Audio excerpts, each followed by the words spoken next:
I even took a, hang on one second. If I can find where I put my phone, I snapped a picture of it so I can remember it. Yes, I will mention that I've reached out to CHF Canada again because I actually can't see your responses to the quizzes. I know Oh, you've both done them, No, and I did only the first one. you did the first one. Okay, so the second question, you're still No, so the second quiz, like last module for me, it was a lot. okay. Too much reading? Too much that like for me, yes, I have to say that. I mean, I wasn't expecting all this reading when I signed up for the course. Okay, so yeah, it module was a lot. I'll agree with you there on that one. Also, there is a lot of overlap. One thing about those readings, there's a lot of overlap. A lot of them, so it gets a little confusing because a lot of the materials are recovering the same thing. So you'll see, the framework, the diagram for the framework, it shows up like 2 or 3 times in various places. So there's a lot of repetition. Okay. Okay, well that's great. This is our first time offering Oh, this. I've got another thing too. My other suggestion, the framework is really cool, but what would be really more fun is to take an example and work through the framework and show how you would take something, break it down, use it, like why is that framework useful, and show more how so it becomes useful. Okay. Yeah, I'm really bad for these. These are the sorts I'm nitpicky on these thingies. So did you both make it through the reading now, or Delphina, is some of that still No, lingering? I'm still missing some, yeah. Okay, so still working. So I went through like the module, the paper that you sent, that I did, but all the other things, it's like, no, I couldn't. It's like, no. No, because you know what? I have that feeling. So I have 3 children, right? So I am busy, but it's not an excuse. So I'm not saying an excuse. But sometimes it's just like I don't want to do nothing. And then when I see and say, oh my God, I have to read like all this, there's tons for me to read, so I can't start. Because if I start, I need to finish. Oh, it's like a barrier because you're like, how do I So don't it's have like, time to okay, do it no, all. I'm not doing this during the weekends. Yeah. So Erin, maybe the course needs to be long. Like it's only 4 weeks, so you're cramming it into 4 weeks. So maybe when we have an extensive amount of material, maybe it would have been better to spread it over a couple of weeks instead of the 1 week. Because the readings were way more academic and technical than they had been in the previous module. The language use was really high level academic for a lot of the material, especially if you don't come from an economics background. Okay. Good feedback. I think the materials are really good. So, but yeah, it's academic probably, so we need more. Well, that is the question. So they had originally said people in your position typically want to be able to say, I can start and finish in a relatively short amount of time. So we based it on the numbers they told us in terms of time commitment and whatnot. But we also know that I'm not surprised to get your feedback, I should say, that maybe if we had each module be a couple of weeks as opposed to one, it would give you, time to dig in. Okay, great. Yeah, that would it would take the pressure off a little. Yeah, I think this is probably the 4th or the 5th course that I'm taking. And to be honest, it's the first one that I said I can't keep up with this. Okay. Yeah. Oh, that's good to know, Delphina, because this is my first course, and I was like, oh my God, they're not like this. I can't take them all at the same time. I was thinking of overlapping courses. There's no way in heaven. This is enough reading for me to do. Okay, well then can we look through it for a moment? So we're talking about the ecosystem local to global, right? Like this is the module that you found heavy. Okay, so let's look through together. So co-ops in Canada, so a little bit there. So then we have the co-op ecosystem. So this is really super brief overall, right? An overview. And then the Canadian co-op sector. And then that's where we look at this paper on associations. Now, it's 9 pages, but I will say for things like this, I mean, I give you support and permission to say, I'm going to read the synopsis and then see if I find this relevant and whatnot. So I know we try to provide you the best materials that are out there. And we also realize, and we say this in our master's program too, our master's in co-op and credit union management, we say we are realistic enough to know that you're not reading 100% of everything that we give you. But hopefully you're seeing that the text that we give you in terms of the lesson notes is grounded in some of this literature. So we're providing you the literature too. But let's see what the pain point was. When did it feel like it got too heavy? In the framework section. That's where, that's what I found. Okay. There was a really long article on the framework stuff, and then Okay, by so the time I got to the example with the solar energy people, I was skimming at that point. yeah, okay, no problem. That's good. So for here, so still learning about the housing co-op sector globally, like that's all fine. That's all fine. It's okay. trust me, it's the framework section. Okay. This is good. So then if we get down, so learning about social and solidarity economy was okay? Yep. Okay.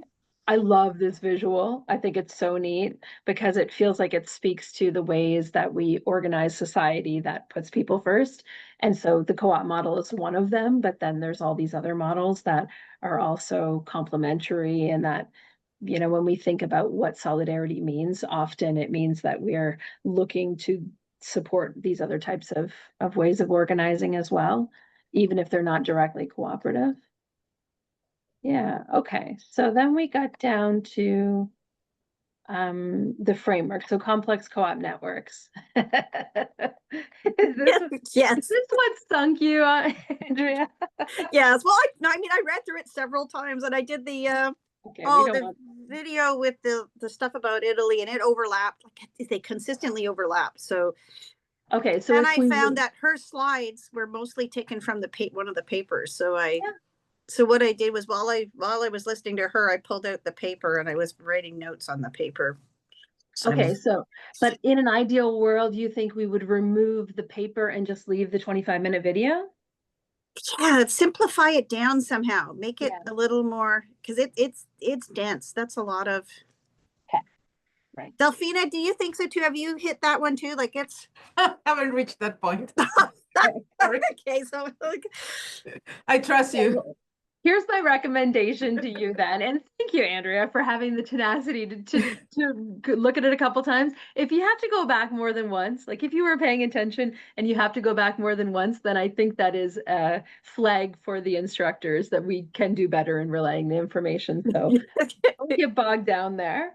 But yes, I would say, Delphina, for you, if you want to like put this on double speed and watch the video, then that's great. Maybe you choose not to dig into the whole framework, but being able to look at the visual, I think, can be useful. But at the end of the day, there's some takeaways there. And the takeaways are, you know, there's some benefits for us to have both federated structures and intercollaboration with other cooperatives. And that is being able to build this just economy and being able to build a society that has more space for cooperative growth as well.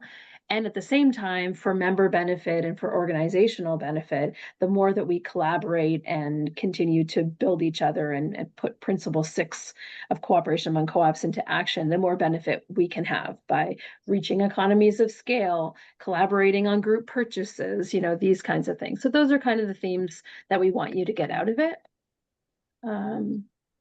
But yeah, so maybe maybe these papers are not as necessary. Like, let's just look.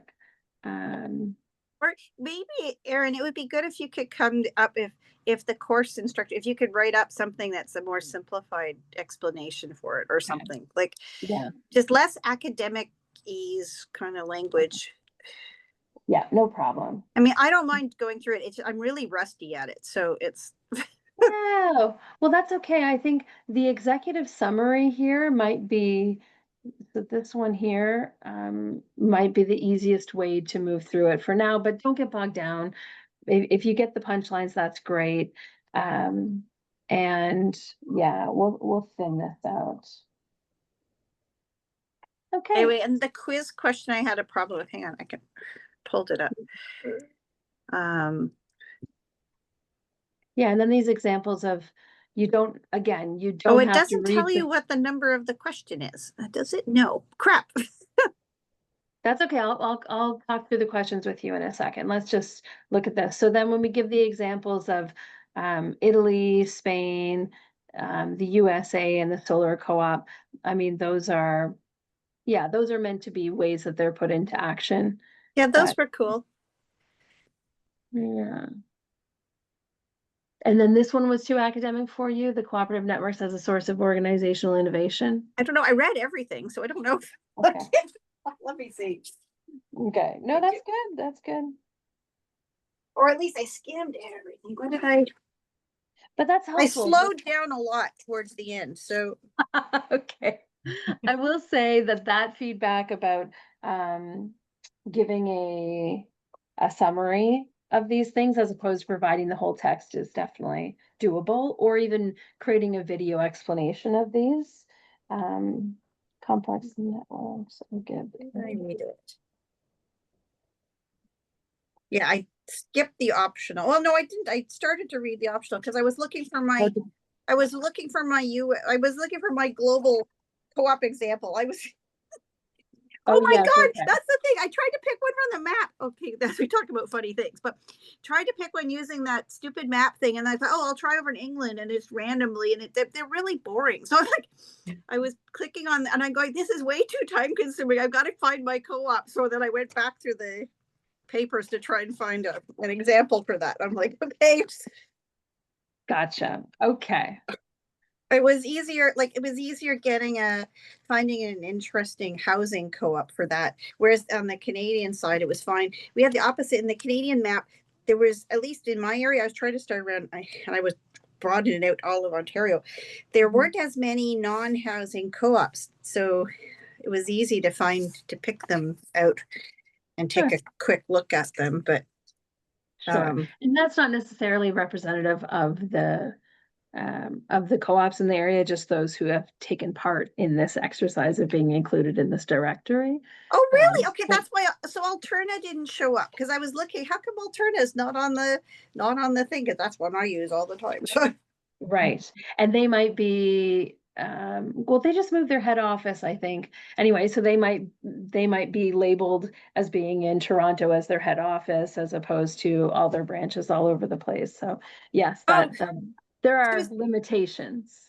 Exactly. So the article was that the cooperative networks as a source of organizational innovation. I like that article. Okay, you did like that one. Okay, good. No, and I made little notes. There's some things that I thought were interesting.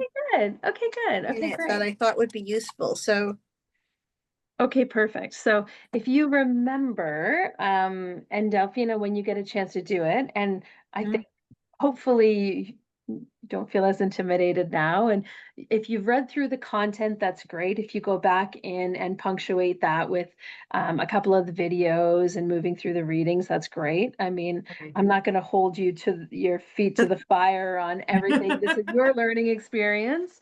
And then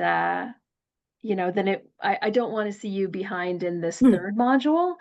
Given that there's only two of you in this, though, I wonder if we do adjust the timeline a little bit, whether we have the ability to do that, if that makes more sense, or are you hoping to sort of move on to module 3 as of today or tomorrow and, have that be caught up by the end of the week?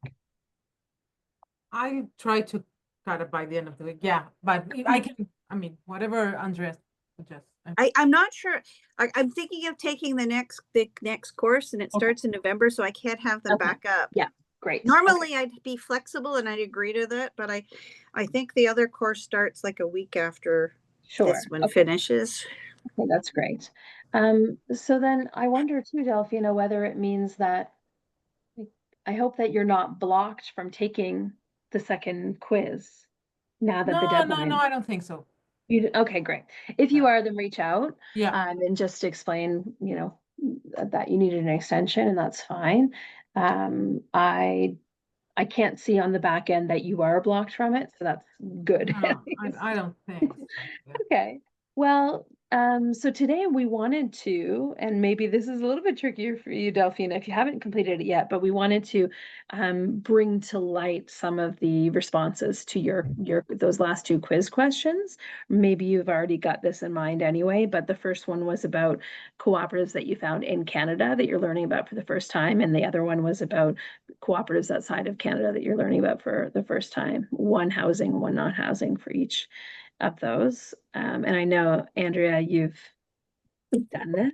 I did that. So you can't see the answers? I can't see it yet, but I will. I've reached out to them again to say I need to be able to see this. I was thinking that also, I'm not sure if I have a complete copy of it at home. So I mean, I'd like a copy at some point. okay, If all you do right. get it, maybe you can send it back. That would be great. Because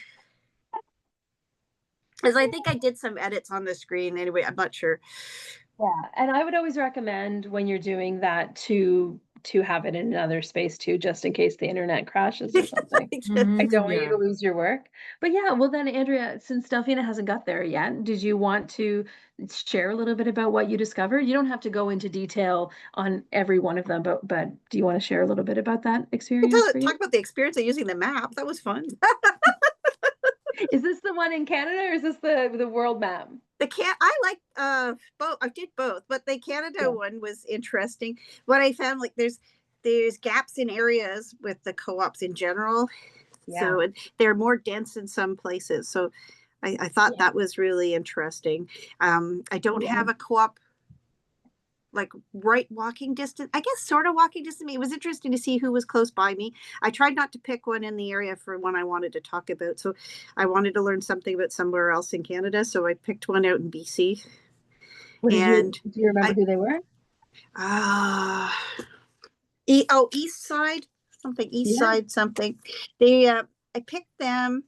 Well, initially when I opened them up, so what I said was, I picked them. They're similar size to me. They're 56 units, I think. So they're small, on the small side. Nobody's as small as me. 18 units. There's very few that are as tiny as that. But I wanted to see about a small one, and then I went to their website, and so it's fun to see what they did. We don't have a website yet, so I'm picking up ideas on what topics, what things other co-ops are putting on their website. So I browsed through, and I thought that was really interesting.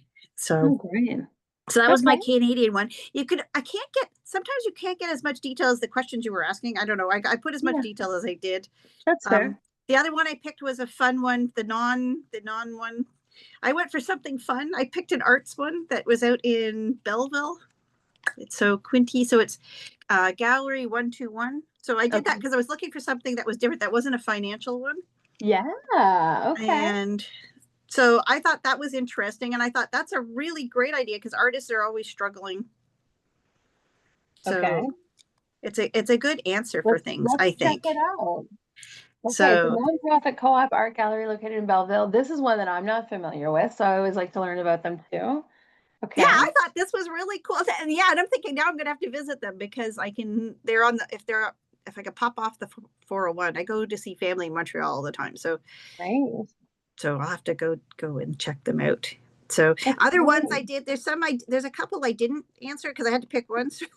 There is a co-op that does a courier service in Toronto. So I made a note of that in case I don't do courier services, but if I did, that'd be nice to know that I could use that.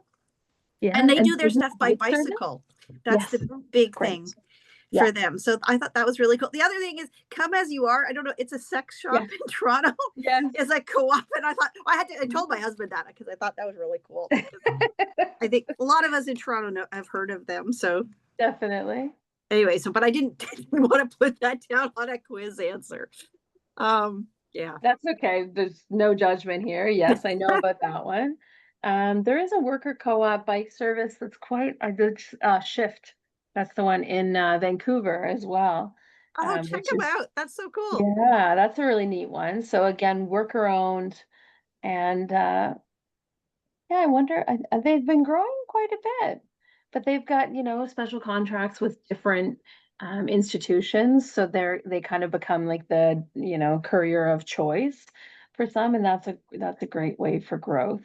And we see them in lots of cities. I think it's neat.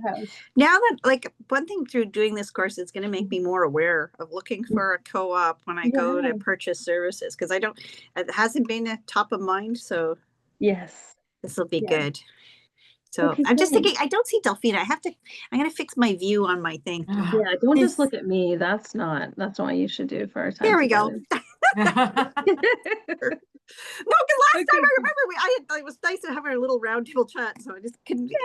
I'm still getting used to the interface on the iPad and Zoom. So Anyway, but yeah, it was fun. But I struggled to get that one. It took me. It's very the process is time consuming. So, to do the global one, Yeah. I used.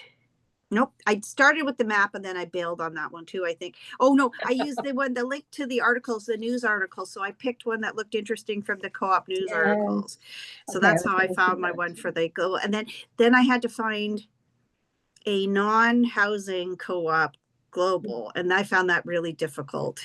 Okay. So, because I tried using the map and it's just very time Yeah. consuming because it just pulls up everything. And then a lot of them end up being housing. And then some of them were like agricultural ones, because I started looking in the UK because I thought that would be fun. I thought I'd better find something that's English language because if I go to the website or something, I want to be able to read it. So Smart. Yeah, um so this is interesting. If you go to the news.coop, and I can see how the map can be harder to navigate because you might not get all the information you're looking for too, but this is really exactly. neat. So the news.coop is a great resource. And if you go under regions, then you can choose different regions there. Oh, I hadn't even thought. I didn't even look at that. Yeah, or if you just scroll down on what the latest news is, this is all cooperative news, Yeah. and you might find, a case of something that's happening that's interesting. Or you can look down topics here. So housing is a topic here, but also you can look down any of these other Oh, ones this as is great. well. Okay, I didn't explore this enough. That's okay. That's it. But now you know for later, and especially if you're looking for examples of things you've come up against a problem or a goal or something, then you know that this is a resource you can go back to. And Yeah.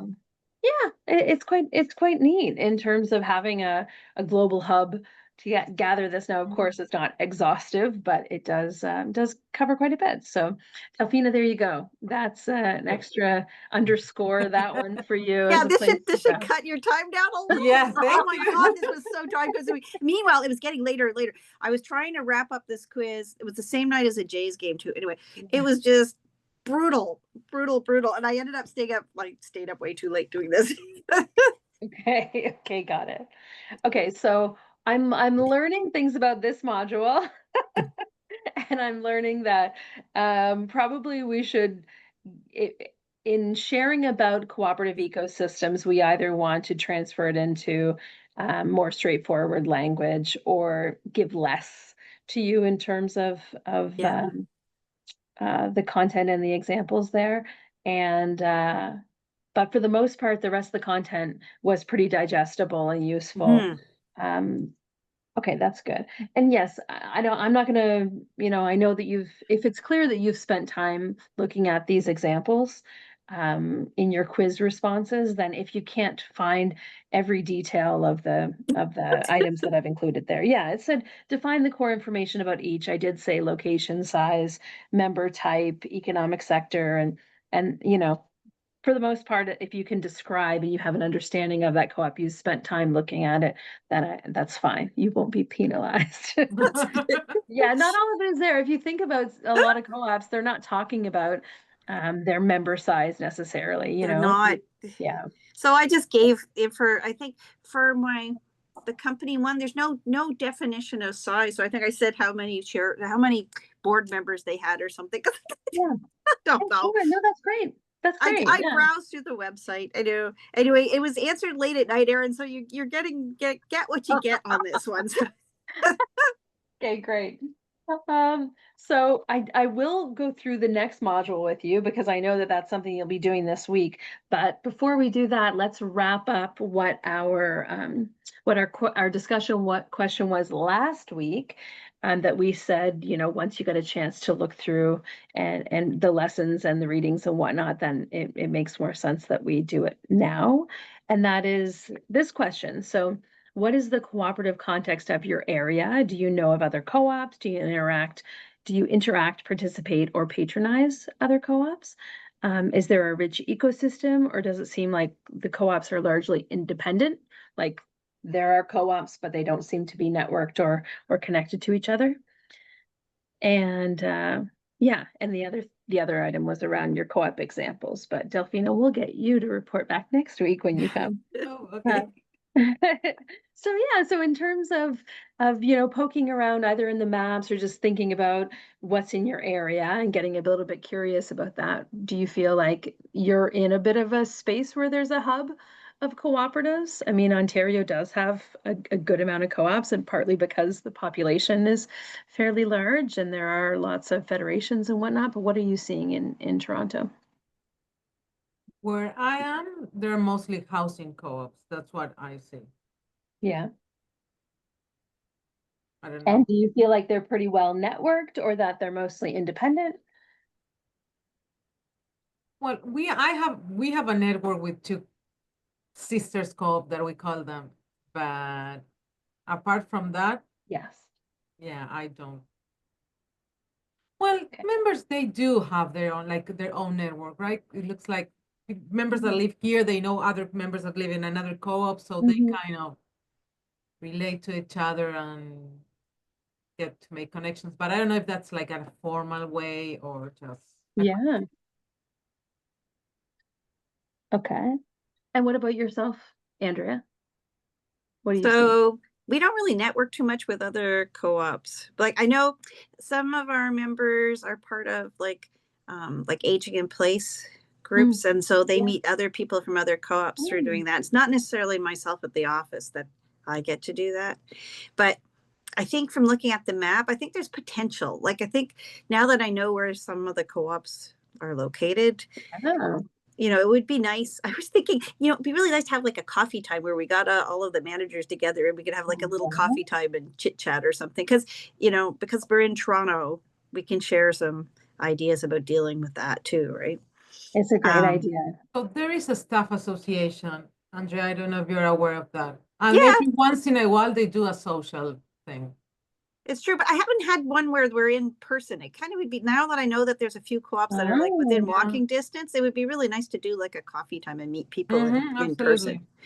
Um, and sounds then, you know, there's not a heck of a lot in terms of non-housing co-ops mhm. That located you're seeing anywhere around. near me.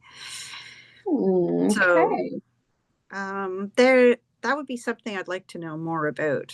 Yeah. Well, this is one place to check out, and that is the Ontario.coop website. So this is the Ontario Co-op Association for all types of co-ops, from credit unions to housing co-ops to agriculture and so forth. So just to take a look at who the other co-ops in the area are. And so not all of them are going to be around the corner from you, but you know, in thinking in broad terms, in Ontario is not that far from you, or even in the city is not that far. So there's various different examples. For example, co-op cabs. There is a cooperatively owned taxi company. I know that, but it never clicked that it was. Right? I mean, cooperators, I think we talked about before, right? They're a Yep. cooperatively owned insurance agency that gives preferred rates to other cooperatives and gives back. Like CHF Canada gets a sort of shared surplus benefit from cooperators each year. Um, what else is right in your area? I mean, not directly in Toronto, but not too far from Toronto. There's certainly agricultural co-ops like Gailey Foods, Yeah. of Gailey. Great butter and whipped cream, and oh, there they are right there. Yeah, so lots of different examples. Cooperative lawyers. Um, who else is there? That's fun. Oh yeah, home care workers, credit unions. Yeah, so lots of different examples. And so it might not always be the like retail space where there's a cooperatively run grocery or a Yeah. cooperatively run cafe, or Mountain Equipment Co-op is unfortunately not a co-op anymore. I had my membership. Like it was so sad. I mean, I got it back when I was in my 20s. Like Yeah. I was Yeah. so sad about that. Yeah, real tricky, real tricky. Yeah, we all were. And I don't know if you followed that, but it was one of those interesting and quite sad examples of where the board had sort of lost sight of the fact that they were a cooperative structure, because the members were never informed about the No, I didn't get financial any crisis notice. they were in. No. And instead it went right to sort of the legal side of it, of sort of asking for the ability to sell, which was unfortunate because as soon as the members got wind of that, they banded together and a group of people actually came up with the amount to cover the debt and get the co-op back on track. And but then it had already gone through the legal process at that point. So Oh it's God. you know, I don't envy any retailer during the pandemic, but at the same time, that co-op unfortunately forgot about being a co-op and forgot that they had these millions literally of members that could have been part of the decision making and the solution finding. And it ended up being too late to turn that around. But yeah, I don't know, a real interesting case study in governance and member engagement, that's for sure. And also the look at it. And I know this isn't always as relevant in the housing co-op space because your board members are people who are deeply connected in with your co-op.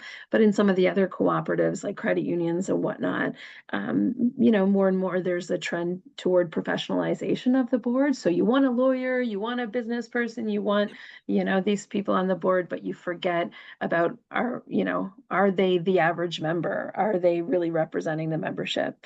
And I know that you have challenges on your boards as well, getting active people with the ability to do good governance and have good skills to do so. But yeah, it's fascinating to look at those kinds of breakdowns. We learn from the good, we also learn from the things that have broken down. Yeah. Okay, well that's great. So I do encourage you to keep your you know your ears open, your eyes peeled for the cooperative networks in your area, and also you know to connect with both CHF Canada, some of the networking groups Yeah. that you've talked about, hosting coffee for a few of the managers in the area. I mean, I love this idea. Must have been 3 years ago now. I started holding cooperative socials. And I did all the different types of co-ops, not just housing, but there's some housing folks that show up, some folks from the retail space, from credit unions, from worker co-ops and whatnot. And yeah, and I think we've had 9 socials now. Each time it costs about $200. One of the co-ops in the area will lend their space, and then we set up a Google sign up form to let people sign up, let us know that they're going to be there. We do a little bit of let's get to know everybody in the room, and then it's just open mingle. And the cost of it is really just for the food, to bring people together. And wherever we can, we buy that food from cooperatives. And sometimes we'll have 15 people around the room, sometimes we'll have 70 or 80. And it's been a really great time for exchange and collaboration, and even just to feel like you're part of a community. And maybe the partnerships come later, but at least there's a familiarity of what's happening in the area.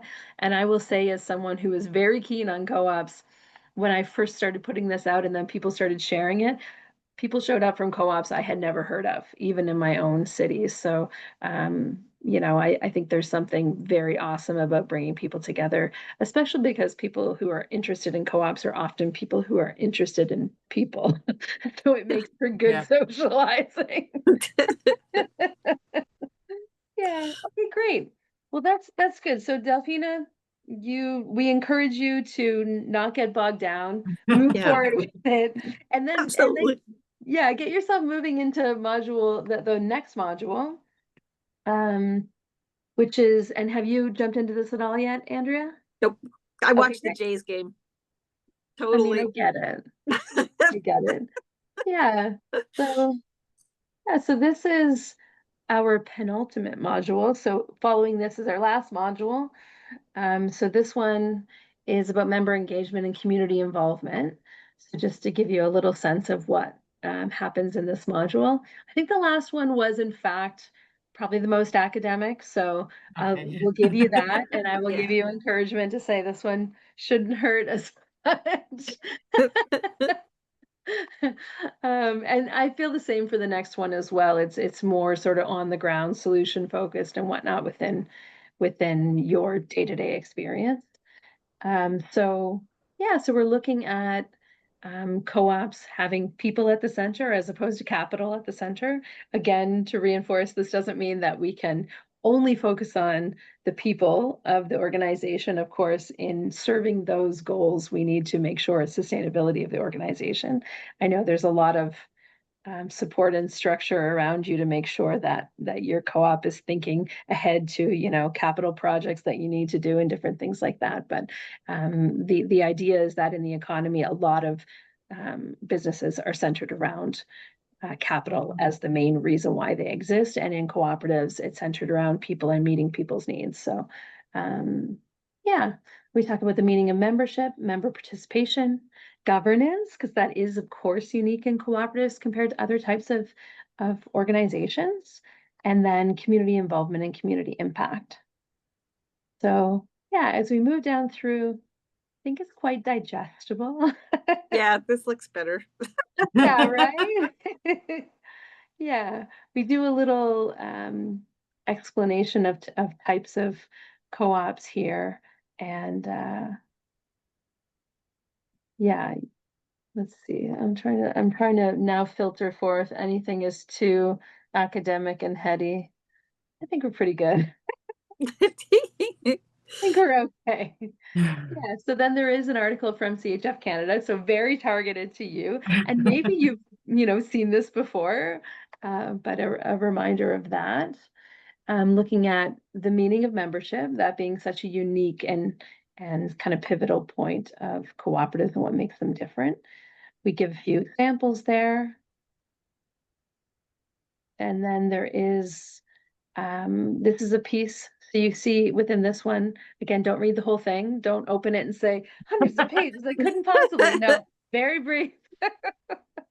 This is back to the guidance notes. So these are sort of the unpacking and explaining of the cooperative principles. And so this section that we're having you read is looking specifically at that second principle of democratic or member control, democratic member control. So then moving down into, again, not too complex. It's about the usership versus ownership way of thinking about membership. Cooperative advantage. Yeah.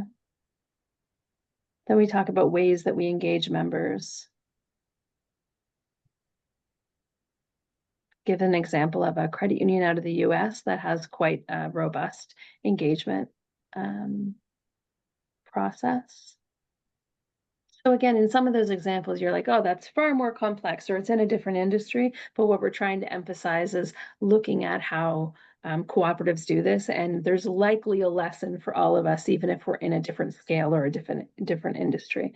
But cooperative is kind of the foundation. The readings here are very straightforward, very sector based. So coming out of cooperatives first, which is a co-op development organization out of the prairies.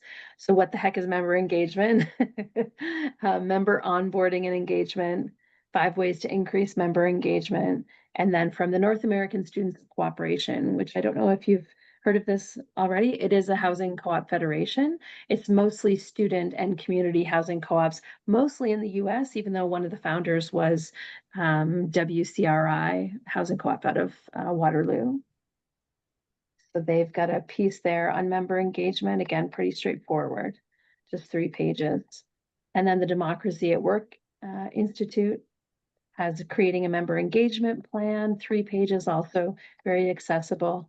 And then CHF Canada has their young member engagement strategy, which you've probably looked at before, but a little bit of a refresher. Yeah, and this is a video, and you know, again, I give you permission if you feel like, you know, you don't have the hour to commit to this. This is an unpacking and a more robust analysis of what this article up here is on member onboarding and engagement. So you decide if you have the time and space to dig into the whole of the viewing, but it's a great way to digest that kind of information. Yeah, and then we get into governance. And so there's, again, pages 7 to 21 only of this. So looking at governance and cooperatives. Well, that turned out, okay, a little bit small, but you can zoom in. So the idea is that, and I don't mean for this to be too academic, the idea when we look at governance is there can be structures, processes, and dynamics. So these are kind of, a framework for looking at how we think about governance. So it's not just about the structures. We often think, are there boards? Is there committees? Do we have board terms and good policies? Those are the structures, but then there's the processes involved in that. So how do we monitor things? What are the contextual factors that influence how we govern? What are our channels of communication and decision making? And then dynamics. So changes, culture, lots of things around that. Yeah. So there's some suggestions there in terms of good governance in cooperatives. And then Co-op Housing International has a piece on good governance. It's just 4 pages. And then the National Association for Housing Co-ops, that's out of the US, has a piece on increasing member engagement at your cooperative. So lots of practical applied This is content. good. It's good. Okay, great. It's good. Then community involvement. So if we think about our 7th principle of cooperation, which is concern for community, then it really is looking at how is it that we're responsive to and responsible for community, and thinking about that both in our decision making and how we structure and carry out our cooperative, because again, our purpose is to serve members and community. And so we talk about that here in terms of community engagement, and in terms of wider impact as well, and our role in a wider community ecosystem. So again, we go back to the guidance notes on cooperatives from the International Co-op Alliance. And again, just 12 pages. And this is unpacking Principle 7, concern for community. And then optional things, Andrea, you don't have to do it if you don't have the time, but there is a really awesome piece out of the National Farmers Union on advocating for your co-op and community. But you skip it. Go ahead and skip it. And then you go ahead on to the quiz. I'm really keen on this section though. Like this is Okay. this is one of the sections I was really looking forward to. So Okay, good. I think you'll find this one speaks to your soul maybe a little bit better. And your day-to-day work. Yeah. Yeah. So any questions about this module that you're digging into this week? Yep. No, feels good. Great. So if we go back to our, I had flagged to CHF Canada again about the live sessions, but you folks are still not seeing the link. No, I checked again and it still didn't show up. Okay, so this is what I see. I see all 4 live sessions with the prompt questions for each, but you only saw number 1. Yes, it's only ever showed number 1. Well, no, actually, when at the very beginning it showed all 4, and then when I signed up for number 1, ever since then it's never showed the rest of them. Fascinating. Okay. Well, I'll do what I did last time, which is I'll send you, now you have let's see, I sent you the PDF for the 3rd module already, right? Yes, member engagement community. Okay, so you've got that. And then, so this will be the prompt that we'll talk about for next time. And this is, how would you define strong member engagement? What practices, signals or metrics? So I'll include that in the email as well. Great. And I will send you the final module content so that you have that as a document, so you can go through that as well. But of course, that's not, you probably aren't getting to that just yet. But if you get really keen and you finish this one and do your quiz on Friday and want to read the next one over the weekend, you will have it. That's always my dream. It hasn't happened yet, but it's my dream. Yeah. I know. I've been doing it Sunday. The first one was really great. It was Sunday midday, and then this time it wasn't. It was later. So because I was still reading on Sunday, I was just. Yes. Okay. Well, permission to move forward. If anything is bogging you down and not feeling as relevant and easy to digest, permission to move on. And then if you want to unpack it and digest it together when we're live next week, we can do that. Okay, that's a good idea. Yeah. And that would make next week our final live session together, actually. Yeah, that's so weird. It's fast. It's very fast. So it is. So Yeah. I do have some questions about when we come to the exam. Should we don't get a chance to do like a review, a section where we can ask questions before we go into the exam? Because we'll still be dealing with the, will we still be doing with the last unit? Sure. Yeah, so let's see. So October 28th, next week is our last final session, last live session that we have scheduled. But yeah, we can do more. Let's see. Because I just think Um, it might be good to have an opportunity to ask questions before we go to for the exam. I don't mind that at all. Let's just see. So the final exam, does it say the deadline for that? Let's just see. There are 9 questions. Right, okay, it doesn't tell me the deadline, but I do have that here. And you all saw that somewhere. Oh, November 9th says is the deadline for the final exam. Okay, that's great. So it gives you a week. So you It's I think it's a Sunday. Yeah, that was how we had sort of structured it, is we had live sessions every Tuesday, but then the final or the quiz rather due every Sunday, but then the final exam due a week after when the last quiz was due. So you had a chance to look back over the rest of the modules before you moved into the exam. Yeah, so then we don't have a live session for the 4th, right? Yeah, that's correct. But it would be good to have, like, in case we have, I don't know. Yeah. That week I am hosting a group from the Philippines, and I'm on let me just look and see what I can make available.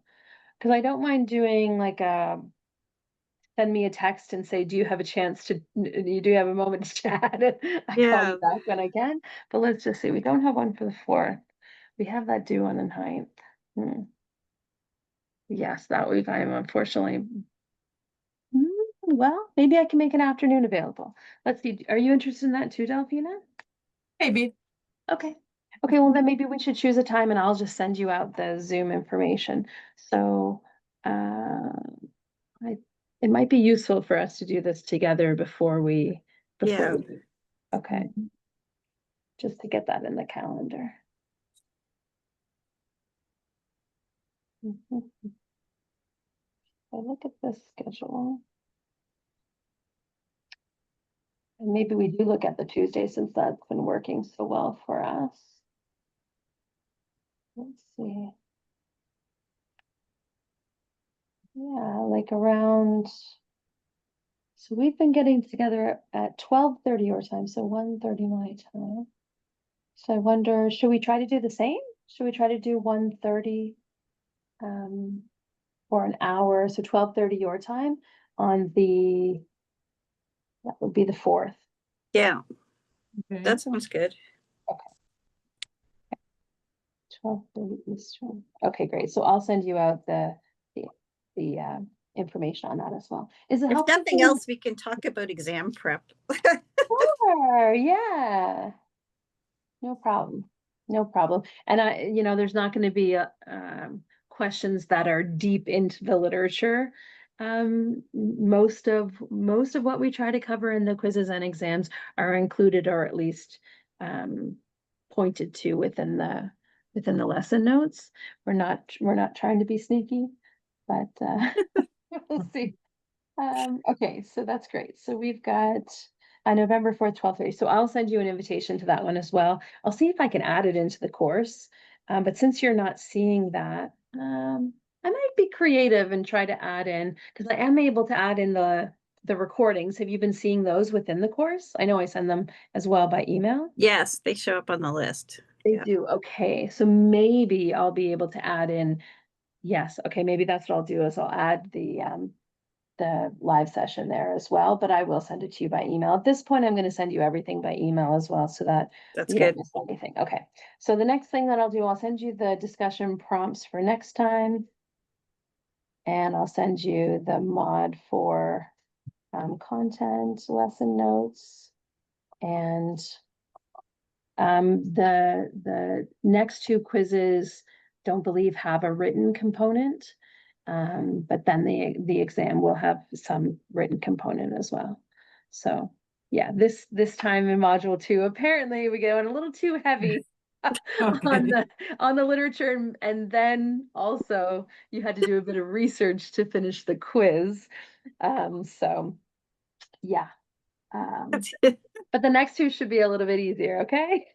Good. Awesome. Okay, great. Well, do send me an email if you need anything. But otherwise, I wish you well in your learning, and Thanks.